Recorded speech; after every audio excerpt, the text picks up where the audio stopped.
Le curé de l'église, qui prenait cette même voie, aperçoit la jeune fille allongée au sol. Il observe attentivement la fille sans dire mot. De l'autre côté, le grand maître Lumumba fit savoir à la femme sorcière qu'il y a un obstacle qui s'est dressé sur leur chemin. Le curé du village est intervenu. La femme sorcière comprit automatiquement que ce ne serait pas un combat facile. Elle tourne en rond, cherchant quoi faire pour empêcher le curé d'intervenir dans son opération. Elle s'approche de l'arbre et disparaît sous l'éclat de la lumière.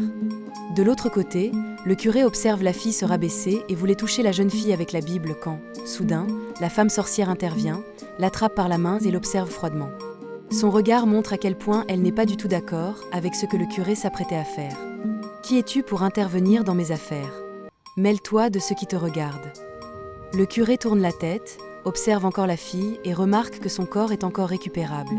Alors il se retourne vers la femme sorcière et dit « Je suis le prêtre de l'église que cette jeune fille fréquente. Personne ne touche à la vie des servantes du Seigneur.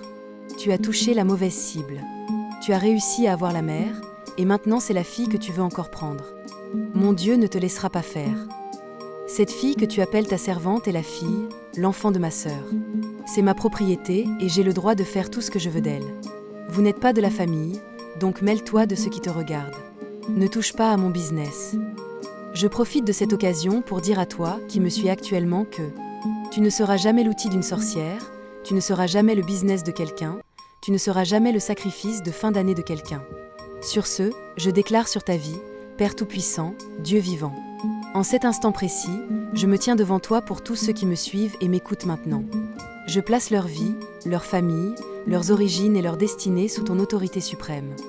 Je m'élève avec autorité spirituelle contre tout sacrifice humain, contre toute programmation de mort, contre tout autel de sang, visible ou invisible, dressé contre la vie de mes abonnés et de leurs familles. Je déclare, cela est annulé, détruit et réduit à néant. Je proclame que personne ne fera le business spirituel avec leur vie. Personne n'utilisera leur âme comme monnaie d'échange. Personne ne négociera leur destin dans le monde des ténèbres. Leur vie n'est pas à vendre, leur âme n'est pas négociable. Je brise maintenant tout envoûtement familial, toute alliance ancestrale, tout lien spirituel hérité qui parle contre leur paix, leur santé et leur longévité. Que ces chaînes soient rompues maintenant, au nom puissant de Jésus-Christ. Là où la mort était programmée, je libère la vie. Là où le deuil était annoncé, je proclame la protection divine.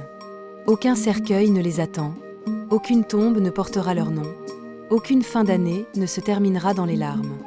Je déclare que leurs maisons sont couvertes, leurs enfants sont protégés, leurs familles sont cachées sous l'ombre du Très-Haut. Tout esprit envoyé pour voler, tuer et détruire retourne à son expéditeur, sans effet. Cette prière est scellée par la puissance du Saint-Esprit. Ils entreront dans la nouvelle saison vivants, libres et victorieux. Je le déclare avec foi, et je l'affirme au nom puissant de Jésus-Christ. Amen.